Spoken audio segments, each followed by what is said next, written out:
méchant là? Non. Bon, je rentre tout à l'heure. Salut et bienvenue dans une nouvelle Slasher Séance. Aujourd'hui, je vais vous parler de la suite de mon premier slasher, le fantastique Maniac Cop 2.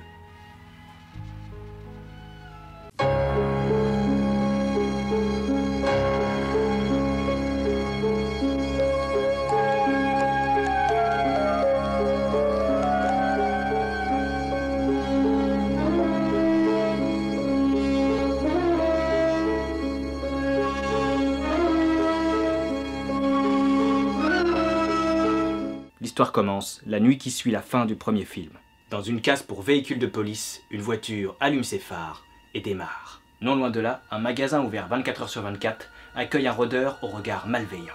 Peu de temps après son arrivée, il est visible dans un miroir de surveillance en train de voler. Le vendeur l'interpelle et lorsque les mains du vagabond apparaissent, il tient un fusil à double canon. Le commerçant a juste le temps de déclencher l'alarme afin d'avertir les forces de l'ordre. Le braqueur se retrouve devant une caisse vide. Il demande alors à sa victime de gratter les tickets de jeu se trouvant là. Au bout de quelques essais infructueux, il perd patience et menace le pauvre homme en lui disant « Je suis sûr que tu le fais exprès. Non, c'est pas moi qui fabrique ces machins-là. Attendez, rien. Je suis un gagneur, tu saisis ?» Par miracle, il tombe sur un gain d'une valeur de 5000 $. Au même moment, le vendeur aperçoit un policier au fond du magasin. Le braqueur se retourne et fait feu sans sommation sur l'officier. Celui-ci se met à avancer sans sourciller et désarme le criminel. Une fois le double canon en main, il descend froidement le vendeur qui se réjouissait de garder l'argent pour lui. Puis il redonne l'arme au vagabond qui ne demande pas son reste et sort du commerce. Il se retrouve face à plusieurs policiers arrivés sur les lieux avec l'arme à la main. Jette ton arme ou on tire! C'était un flic, je l'ai vu.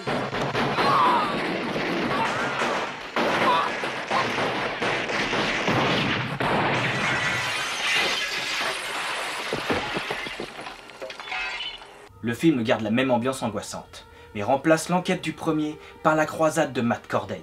Chaque personnage est intégré brillamment à l'histoire, avec une identité clairement définie. Du petit voyou au flic, confronté à un maniac cop toujours aussi déterminé à assouvir sa vengeance. Le film se divise à nouveau en deux parties. La première est le règlement de compte radical de Cordell. L'autre est l'aboutissement de son châtiment envers les responsables de sa malédiction. Dans celle-ci, on suit les agissements du maniac cop, pas à pas. De nouveaux personnages entrent dans l'histoire, dont un que j'affectionne particulièrement, joué par Leo Rossi, qui a lui-même déjà rencontré une légende du slasher. Il a donc sans doute côtoyé le grand. Et ouais, la narration n'a aucun surplus. Chaque scène apporte sa profondeur au film. Matt Cordell est magnifique. Son visage est le meilleur de la saga. La lame terrifiante de sa matraque s'est allongée considérablement. Il joue avec d'une façon qui m'a marqué pour toujours et fait partie de son charisme unique.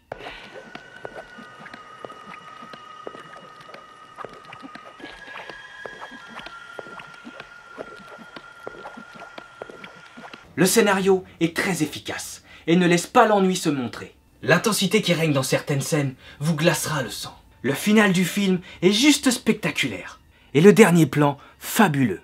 La mise en scène de William Lustig est toujours aussi parfaite. Matt Cordell est sublimé à chacune de ses apparitions. C'est dans ce film qu'il devient indéniablement une icône du genre. Même un simple vendeur de journaux qui n'a que 2 scènes a son importance dans l'avènement de la légende.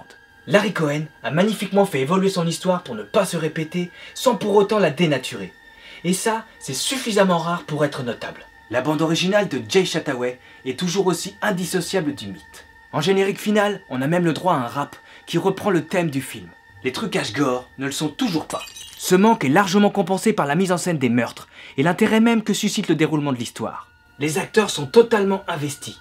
Bruce Campbell est toujours aussi doué, la reine London est fidèle à son personnage, Robert Davi est juste magnifique dans son rôle de flic désabusé. Claudia Christian est surprenante, elle joue avec justesse chaque émotion. Leo Rossi est bluffant, il a vraiment donné une profondeur à son personnage. Robert Z'Dar donne une putain d'identité au comportement de Cordell et humanise ses émotions avec des regards sublimés par Lustig. On a le droit à un Charles Napier impeccable. Et toujours le petit coucou de Sam Raimi.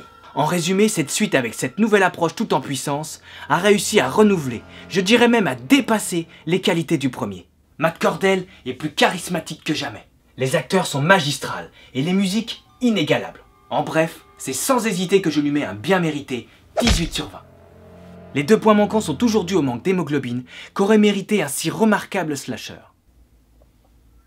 Là oui, vous pouvez être fier.